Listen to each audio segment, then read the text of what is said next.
Agoyo ne Nyasaye maduong' mar nyalo mar warruok erokamano kod okinyi machielo ma Kristo ma Ruodhwa oseloso kendo timo. En okinyi machielo mar Jumapil mogik e dwe mar ariyo ni. Nyasaye maduong' mar warruok Jehova notimo ng'wono, ochako kelo ya kanya dichiel kendo kod okinyi ni kaka pile, mondo mi wachak wagoye mbaka kuom wach mondikie muma ma en much Kristo. Okinyi ni an kod weche ariyo madwa mondo mi andi asomie muma mondiki, bang'e wabiro loso mathin toke wabiro lamo Nyasaye to wabiro neno gik madongo ma Kristo ma Ruoth warruok osetimo. Yiena mondo asom wach mondiki. Nyingena an Bishop Joseph Odindo, ajaseme ka kelo kitime kae, ajal mowara jatich Nyasaye. Ondikie muma e buk mar Jeremiah 4. Jeremiah soma 4 madongo matindo 5, 6, 7 kod 8. Bang'e adhi somo buk mar Isaya. Isaya adhi somo 12 matindo tindo 2 kende. Muma wacho e buk mar Jeremiah niya: Gouru tung e piny duto, kendo koguru matek, kunyiso jo-Juda gi jo-Jerusalem mondo oring odhi e mier mochiel motegno. Nyisuru ji yo madhi Sayun, ringuru undo utony, kik udeki, nikech Ruoth Nyasaye kelo masira ma nyandwat, mabiro ketho piny malich. Jaketh ogendini osewuok oko, ka sibuor mowuok e gode. Osewuok kama odakie mondo obi oketh pinyu. Miech Juda nodong' gundini ma onge ng'ama odakie.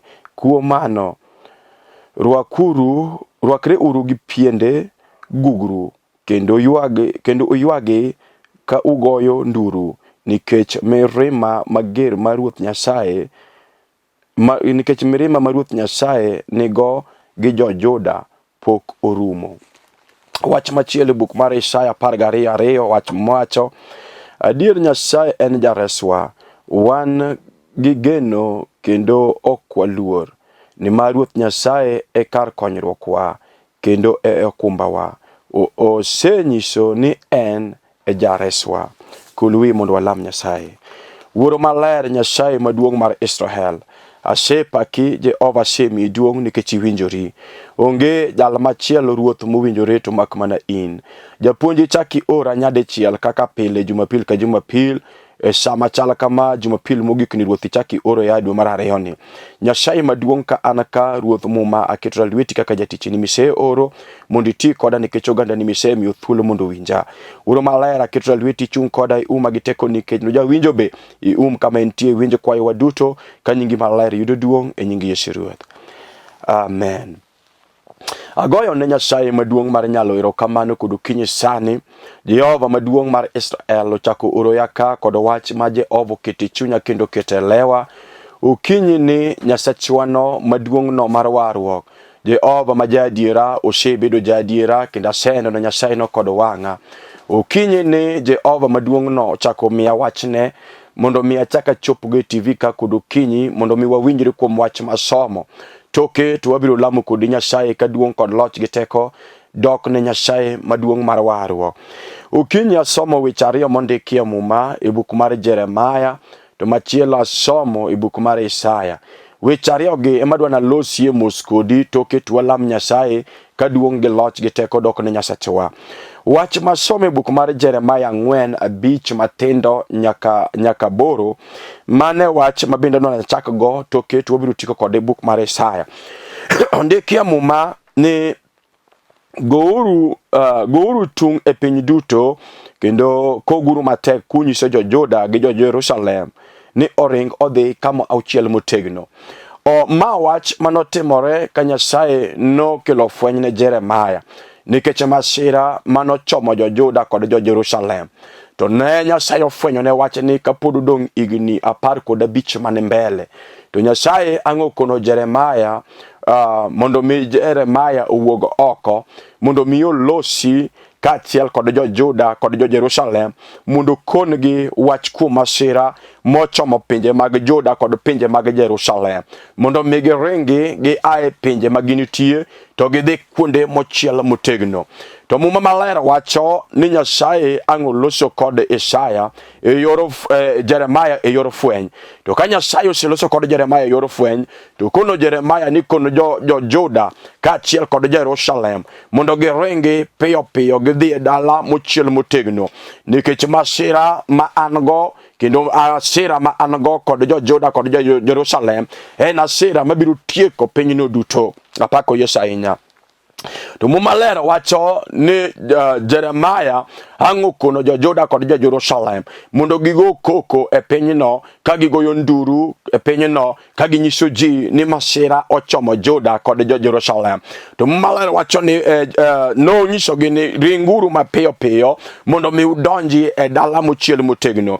To Muma Maler wacho ni nyisuru ji yo madhi e Sayun mondo giring mondo gitony. Tiende wacho ni nitie kama ng'ato nyalo tonye kata kama sira biro. To emomiyo Nyasaye ahero Nyasaye nikech kinde ma Jehova ni kod mirima, kata kinde ma masira ochomo dala moro, kata kinde ma masira ochomo gweng' moro, to Nyasaye ja oro jatichne mondo siem pinyno, kata mondo siem dalano, kata mondo siem gweng'no, mondo jogweng'no lokore, mondo giring mondo giyud kaka ginyalo tony kuom masira mochomo kanyo, kata wach matek mochomo ngima mar ng'ato. To Nyasaye loso kod Jeremiah, to kono Jeremiah niya, kongi wang'a yo mochomo Sayun, nikech kanyo e kar tony kende, nikech jasigu ma jachien osewuok kendo owuok kod gero mateka inya kowuok kar dakne, oruto kasibuor kendo chomo mondo mi otiek piny duto. Apako Yesu Kristo ma Ruodh warwa. To Muma Maler wacho niya, ni jalo mochomo kama dala mochiel motegno, jale manyalo tony ni jasigu mosewuok kare mar dak koruto kasibuor kochomo gweng' duto mag Jerusalem kod gwenge mag Juda. To Muma Maler wacho niya, mondo mi Jeremiah ogo koko mondo jo yuarwa pien guguru ka gitweyo chiemo ka gilamo Nyasaye mondo ng'wonnegi kuom weche maricho manyogi timo e nyim Nyasaye, mondo Jehova ng'wonnegi kuom weche maricho manya samoro nyogi timo manyoko moro Jehova. To Muma Maler wacho ni gowuog oko mondo igo koko kendo igo nduru matek ne jo Juda kod jo Jerusalem mondo giring matek mondo gidonj kar tony. To kar tony en kama ochiel motegno, kama en iluongo ni Sayun. To mowacho ni konegi wang'a yo mochomo Sayun mondo giringe mondo gitony. Apako Yesu Kristo ma Ruodh warwa. Okinyi ni Nyasaye oseko ora e TV ka kod okinyi mondo achaka losie kodi in ng'at mawinja. Ing'eyo ni ji mang'eny oseywak matek ahinya nikech weche magikadhe, kata weche ma jasigu ma jachien ma jalo marach ma jaang' wachno wete temo e ngimagi. Wan kod gik madongo maricho ma jachien temo e ngima ji, nyaka jok mowar, nyaka lemo, nyaka jok moko war jachino si amalo. To Muma Maler wacho ni Nyasaye kono Jeremiah ni wuog oko mondo ikon jo Juda kod jo Jerusalem mondo giringi mondo gidhi e dala mochiel motegno. Dala mochiel motegno ema ka ng'ato donje to ng'ato nyalo ton. Dala mochiel motegno en manyo tongo wang' Nyasaye, nikech jasigu sewuok mondo dwanye nyaka jok mowar mawuotho kod warwo, mondo dwany nyaka jotich Nyasaye mawuotho kod warwo. To ng'at moko ringo mondo donje dala mochiel motegno, dala mar Sayun, to jalo ko nyalo ton ne jasigu kata gibed jochiende mag dala mosewuok oko, mosewuok mondo mi tag jok mowar. To nitiere kama ng'ato nyalo ringo mondo tonyie, kar tonyo no mabiro mondo ler ne ng'ato, nikech wan kod ji maywak mang'eny ahinya e piny boma Nairobi ka, ji mang'eny ywak moloyo e pinje mag Kisumu, e pinje mag Mombasa, kamoro amora ma ji nitie, nyaka e delni ma ji odakie, nyaka e ohala, nyaka e tije. Nitie jok maywak kata okinyi sani ka waloso to wan gi jok maywa nikech jachien ma jasigu maruto kasibur no donjo nyaka e tije jomoko manyo oketho tijegi, ma nyodong kod ywak kod mudola ka gipenjo ni to en ng'a madireswa, en ng'a madikonywa, en ng'a madiketwa thuolo. To kinyi kawuono sani Nyasaye maduong' mar nyalo mar kedo mar warwo, Yesu Kristo ma Ruodh Galili, Nyasach warruok, Nyasach ono, Osana ma ja Galili, Yesu Kristo ma ja Nazareth, Jehova ora mondo siem ne ng'ato karatony nikech ji mang'eny ywak, mine ywak, nyithindo matindo ywak, nyiri ywak, nyaka vijana ywak, jodongo ywak e dala. To wan kudu kinyi sani wan gi Nyasaye maduong' mar nyalo mar kedo mar wargo. Hosana ruodh nyalo, Nyasaye maduong' mar tego mar uma. En kama ko dala to jal manyalo bwodho dala ne lwete onge. Jehova mako chielo dala, mochielo dala. To kuyata gibed juchiende mag gunda, mag mier, mag shiko, mag ran, mag dhier, mag dala. Mose amalo mondo donjie dala ni kanyo mama, mondo keth nyithindi kata keth nyigi, kata mondo keth mwandu ni mondo idong ng'at modhier. Kata kamano wan karatony, Yesu Kristo e karatony madhako koringo modhi ir Yesu mowacho ne Jehova niya, asefwenyo ni ine karatony na, kata obedo ni jochiende mag dala, mag dhier, mag shiko, mag ura omako nyithinda kendo sembo dhigo, makata ka nyipuonjo nyithindo mama, to nyithindi kata ka nyotieko somo to onge gima ber magiseneno, kata ka gin kod barupe maginyalo yudo go tich to ange yudo nade. To jachien mag dala, jochiende mag gweng', mag mier, mag gunda, Hosea malo kod teko mochwado lwetgi mokala ke gin onge ng'at manyalo neno maber e dala. Iwinjo kodo kinyi sani wan kado karatony. Jeremiah Nyasaye olosogo, Jehova neno masira mochomo jo Juda kod jo Jerusalem. To ang Nyasaye fwenyore ne Jeremiah e yor mar lek, to kono Jeremiah niya, kon ji mondo wuog oko mondo gigonduru nikech jachien marach osewuok oko, ochomo pinje mag Juda, ochomo pinje mag Jerusalem mondo mi otiek pinjego, nikech pinjego dhi dong gundini. To ng'ato ka ng'ato mondo wuog oko mondo ringi odonjie dala mochiel motegno. Nyis jogi wang'a yo madhi Sayun, nikech kisesi manegi wang'a yo madhi Sayun. Ng'at moyie moluwo wang'a yorno machomo Sayun, to jalno ema biro tonye masira ma jachien osewuogo karadakne kochomo pinje mag Juda kod pinje mag Jerusalem. Duong' odogne Yesu ma Ruodh owargo. Amiyo nyangi Nyasachano duo. Okinyi sani onge karatony ma ng'ato nyalo tonygo, makata ka ng'ato ywak machala nade. Ji mang'eny oseywak kod pi wang' kod othinyo ka gilago relo. Kata kamano po gifwenyo kuom Yesu Kristo ma Ruodh owargo, jal maratego, jal mano or, jal mano tho nikech richo mar piny. To kinyi sani wang'a yo ma ng'ato nyalo tonygo en yie kuom Yesu Kristo miyalo, en yie kuom Yesu Kristo ma Ruodh owargo, en yie kuom Yesu Kristo ma Ruodh singruok. Ng'at moyie kuom Yesu jale manyalo tony kuom jasigu mag dala, jale manyalo tony kuom jochiende mosewuok oko matek. Wan gi ji mang'eny ma jochiende osewuok oko, kendo jochiende go ok dwar maber, gik ma gineno maber. Jochiende go chwado lwetgi moramo ni kata ka nyisomo nyako, kata ka nyisomo kijana ma ji nyopamo lwetgi matek ni koro to geno seduoge e dala. Kata ka nyo mama ni tiyo kod pesa, samoro jomoko nyopuonji ko olo pesa masakata Samuel lose ni loan pode chulo, kanyo ji ong'eyo ni nyathini kopuonji mutieko sikul to geno nyalo duoge dala. Kata kamano langi chunje ma jowuok oko, langi chunje ma jowuok oko kado ok dwar gik mabeyo dala. Nyowuok oko momako tije dichuo, uwuok oko momako tije kijana, uwuok oko momako tije nyako kata kijana. To kinyi sani wan kod karaton ka ng'ato fwenyo kuom Yesu Kristo ma Ruodh nyalo, jal mano or, jal mano kelo wargo, Ruodh wargo kono ka ng'ato fwenyo kuome kodo kinyi sani to gibed jochiende momaki mafuanda. Ing'eni wan gi jochiende manyalo mako ng'ato mateka, makata ka ini timo gik mabeyo to gik mitimo maber ok nyal wuok ni maber ahinya, nikech jachien no en osewuok oko mondo keth gik mabeyo mondo idong kod lweti kifwayo kinyiri kod somo manyisomo. To wan gi Nyasaye ma ng'ato nyalo tony kuome. Wan kod Yesu Kristo manowal, Yesu Kristo ma jodongo 24 nowalo. Iluongo jal ma polo luoro, Yesu Kristo jal ma piny winjo. Ene ma ka ng'ato wale kod kinyi sani to gibed jochiende mag dala mochwado lwetgi moramo ni in nyako onge gima ber minyalo neno, in dichuo gima ber minyalo neno onge. Aserado kod ji mang'eny, wuone kod mine maywak ahinya, giwacho ni nyuolo wang'a nikech gima ber ma ji nene nyuolo kaseneno. To kinyi sani ka ng'ato ringo mondo tonyo ringo mondo donj kamochiel motegno, ka ng'ato dhi kuom Yesu to wachni kod kinyi sani ng'at modhi ir Yesu jalo donjo dala mochiel motegno,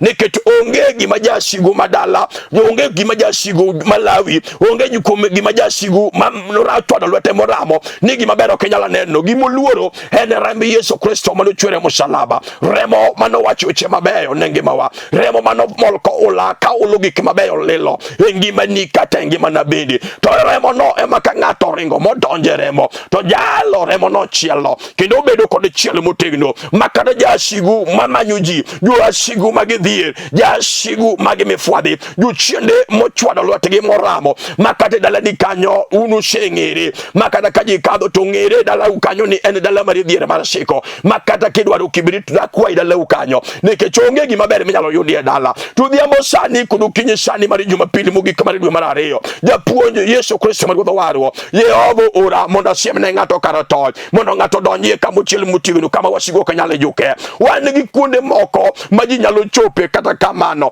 kata kanye lamo manyo lamni mochalo ka gime dhi maber, to nikech nyopo gichope kamochiel motegno, wasigu pod maki amaka, pod gilawi alawa, kendo pod gijuki ajuka. To ka ng'ato wamua kod chunye mowacho ni asefwenyo kar tony, en yie kuom Yesu Kristo, mondo Yesu Kristo wara, mondo Jehova resa, mondo Jehova chiela, kanyo kidonje to en kamochiel motegno, majasigu magadala, wasigu magafuo magaran momako nyithindi. Ing'eyo ni ji mang'eny osepuonjo nyithindo, kata kamano puonjo nyithindo kosekelo negi duoko, kendo jachien yie ne puonjo tibiro puonjo, kata kamano tije magibiro yudo to onge. Ma nyithindo nyodo ki apiko gine magiriemba pike dala, to nyithindo manyochopo nyaka university mo nigi barupe madongo manyalo yudo tije, nekech jochiende magadala mowuok oko moramo odagi ni nyathini ok nyalo yudo tich. Wan kod ji mang'eny ma bende nyonyuolo nyiri onge madhi tedo, nyige go jok magiyudo gin jok maneno mana dugugi, to ng'at ma yie mondo kende nyako no onge. Okinyi sani wan kod karatony ema biro mondo asiem ne ng'ato karatony, ng'at ma biro winja to biro tony ne jochiende magadala magran mosemako dala ne dhigo. Wan kod mier mang'eny ma nyithindo manie dala, ng'ato kijandiko kendo, nyathini kendo, to kata kamano dhako dhi adhiya ka onge giming'eyo mokosone, kai mokosone dhako ni onge gimong'eyo, dhako funda kod kinyi to mowe wuodi ka onge gimong'eyo, kata gimoko chwanye onge. Wan kod nyiri mang'eny ma bende nodonje keny, kata gima teme ok ong'eyo, gima sesande gini otame fwenyo, osewuotho kod kuma juoke to gini otame nikech gini odhi modonjo kod iye. En gima nosando mine, en gima nosando wuon, en gima nosando nyaka nyimine motelo mbelane, en bende gini osegore kuome, gini dhi kode. To kinyi kawuono wan kod karatony en kuom yie kuom Yesu kende. Osana ja Galili, Yesu ja Nazareth, jal ma iluongo ni Yesu Kristo, jal ma wang'e dongo, Yesu Kristo jal ma wang'e timo thole, en kende ma ka ng'ato fwenyo kuome kudu kinyi sani, to kata gin jochiende manyo or kod lwet dhano, majuke nyo chwayo ayie mbofwa, kata nyo ywaye kiyo magineni, magiwacho ni wuode ng'aneni, ma to kata nyo somo to kobe dhi maber. Ka ng'ato fwenyo kuom Yesu, motoringo modonjo kuom Yesu, to jalo remo Yesu manuchwere msalaba Kalvari, remo manuchwere bao Golgotha, remo nogo manigi teko kod nyalo, remo malagi chunje magadala longi chunje magimiru luro, remo no biro umi mama, remo no biro umi nyathi matin, makata jochiende otodo lwetgi, to ji biro neno kende majino penje niya, to nyane nyo muomo nade, kata yuge magadala manyo mako ngimani, manyo mako gwethini, manyo mako api, gibiro buoko nono, nikech Nyasaye nyalo rwenyo ng'ato, jali galagala, jali mineno wayaloni, jali nyalo rwenyi seche moko, nikech gik motimo gin gik mapenyo ok nyal, gik motamo dak teche, gik motamo juoke mabeyo mag piny, gik motamo fedha kod dhahabu. Yesu Kristo ma Ruodh nyalo, Yesu Kristo ma Ruodh warwa kende monyalo. Omiyo kinyi sani gimokela TV ka kudu kinyi wik mogik ni Jumapili mogik ni dwe mar ariyo ni adwaro mondo wakadh loka ka Jehova oseketwa thuolo, wakadh loka ka wasedonjo kamochiel motegno, kata nye chako mwaka Januar, to gik mabeyo ma ji neno inisiko ni mwaka ni ochakore marach manade. Wan kudu kinyi, wan gukinyi ma ng'ato nyalo fwenyo kuom Yesu Ruodh warwa, wan gukinyi ma ng'ato nyalo fwenyo kuom Yesu jal maratego, jal marahuma. Ukinyi ni wacho ni Jumapili ni mae mogik dwe mar ariyo ni, to ukinyi ni ng'ato nyalo wacho niya, kapok adonjo dwe mar adek, we amanye ka dala mochiel motegno, we adonjo kuom dala mochiel motegno, nikech jochiende mag dala osesanda. Nyaka nyachaka mwaka gima ber maseneno onge, nyaka nyachaka mwaka kati tija gik mabeyo ma ji nene tije an pok aneno, kata gik ma ji nene ala an pok aneno, an katimo ala kwa nasara lelo. Ukinyi sani mumalero wacho niya, Nyasaye oloso kode Jeremaya, oneno masira mochomo dala, oneno masira mochomo Juda kod Jerusalem, to kono Jeremaya niya, wuog oko mondo ugo koko matek, mondo usiemne ji dala mochiel motegno, konuru oganda mag Jerusalem, konuru oganda mag Juda mondo goring matek, mondo gidonje dala mochiel motegno. Siemnegi uru wang'a yo madhi Jerusalem, mondo mi gitony ne jasigu, kata gitony ne masira mochomo ngimagi. An bende kudu kinyi sani iwinjo mama onegi rangi dalau, masira manyoma kominu, masira manyoma kuonu, kata kachal kagima ini bende dhe maber, unegi many karatony mundu imbe kik masira no chomi, unegi many karatony mundu ini bende epene masira, manyoma kominu, manyoma kuonu, musema konyi thindu manimbeleni, kawuno kodu kinyi, karatony eni Yesu kende, jal moro nyalo wacho niya, japunja se fwenyo, ni karanya dake kuong magadala, karanya dake kuong magagunda, karanya dake kuong maluoremo kuomaremo, ukinyi sani, wan gi jal manyalo gulu kuong maluo ngato, wan kode jal manyalo gulu masira mamako ngato, kata momako dala, kata momako kiny, kata momako ala, kata momako tiji, onge gimose tamo Nyasaye, kata ukinyi sani, duto te nyalo rikuomi, ngat mangno amwa kodi chunye mowache niya, ase fwenyo ni okanyal kenda, ase fwenyo na juke magegwengwa, nyaka juke mabeyo Kenya, kata nyidhi Tanganyika to tamore, kata nyidhi Ukambani tamore, kata nyidhi kadho boda, michamo chomo nyaka Tanzania kata Uganda, to duoko nyo onge, kawuono kodo kinyi, akelo Yesu duoko, Jehova ilungo Yesu Yesu agula, jal manyalo goli siko mar dala, jal manyalo goli kuong mar dala, Hosana ja Galili, Yesu ma ja Nazareth, ene kende moromo kodo kinyi sani, di mang'eny oseywa ka inya, nikech pogi gidagi tamore fwenyo kuom Yesu, to jal mo fwenyo kuom Yesu, jal mo yudo Yesu, jal yudo lulu, jal yudo gik moko duto te, ukinyi sani, abiro mondo asiemne ng'ato, kama konyruok ne nitie, kama konyruok ne nitie, konyruok mar dala ni kanyo, nitie kuom Yesu kende, konyruok manyalo kelo konyruok, ni tiji kata nikech andi, nikech tabu mikadhe, kata nyiera, majiuse nyierigo, en mana kuom Yesu kende, ka ng'ato fwenyo kuom Yesu, to mane dawa tosa, ukinyi kawuono, Jeremiah, Nyasaye wacho ne Jeremiah niya, kono jo Juda kod jo Jerusalem, mondo giring piyo gidonji dala mochiel motegno, mondo wasigu mabiro mochomo Juda kod Jerusalem kika makagi, andi bendo kodu kinyi sani mama, abiro mondo asiemni, wacho niya, masira mochomo odi, masira mochomo kenyini, unitie karatonyo ringa mate, mondo donji dala mochiel motegno, mawasigu mag dala kochopo toge nyala muomo, masigu mag dhier kochopo toge nyala muomo, wasigu mag siko mag fukara kochopo kanyo toge nyala muomo, en kuom Yesu kende, kana kuyo kuom Yesu, mo wacho ni Yesu ayie kuomi, war chunya ane jaricho, ukinyi kawuono sani, ng'ato nyalo wacho ukinyi sani, japuonje resa, japuonje wara, resa kuom wasigu momako dala, resa kuom wasigu momako nyithindwa, resa kuom wasigu Jehova momako dalawa, resa dalawa lak chunje mag mier, mag siko, ukinyi kawuono ka ng'ato fwenyo kuom Yesu, Yesu kende manyalo reso dala, Yesu kende manyalo reso dala, mokwamo momoko,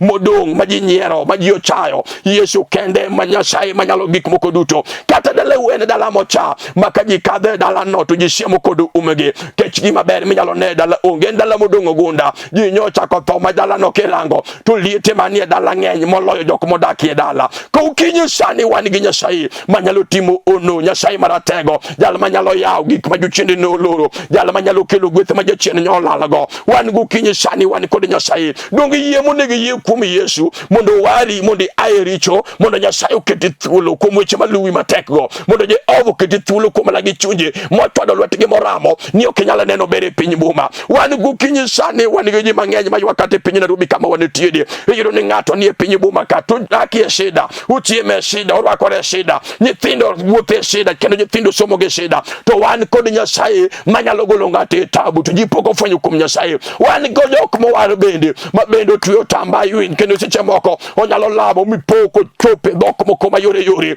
kata kamano jochiende mag ran magimier, odak pada chwada lwetgi ni ok onyalo neno ber, ukinyi sani winjo mama, onego wafweny kuom Yesu, kaw odi mondo isembi dhigo dala mochiel motegno, kaw ngimani isembi mondo idhige dala mochiel motegno, semb dalani no, semb odi no, semb andi no, mondo wadonjgo e dala mochiel motegno, ma wasigu maluwi, josigu moramo mochwado lwetgi, ma gik mabeyo ok inyalo neno, wasigu kochopo kama mochiel motegno, to gibiro wacho ni kuma nyango chopi, kanyo to koro kwa nyala nyango sedhi mabor moyombowa, wasigu ng'eyo kuma kichope to ginyal, kendo gisarenda kende giwacho na dira, kumo nyango, kumo wino chopi, kanyo to koro dhi mabor, kanyo kwa nyal, jo wasigu biro logo giwacho na dira, nyango to seyombowa, kinyi to koro sedhi, en koro wawe, ka ng'ato donjo kama mochiel motegno, ka ng'ato yie kuom Yesu, ma Jehova umo dalano kod remo, ma Jehova umo okinyini kod remo, tiyudo dawa toso okinyi sani. Wach masomo mar ariyo katieko mondo alam kod ng'ato. Ok ang'e kiseikori mondo alam kod Nyasaye, nikech onego alamie kod dhako moro kod dichuo moro moseyie mondo donj koda kama chiel motegno mondo asiemni yor Sayun kama wasigu mag dala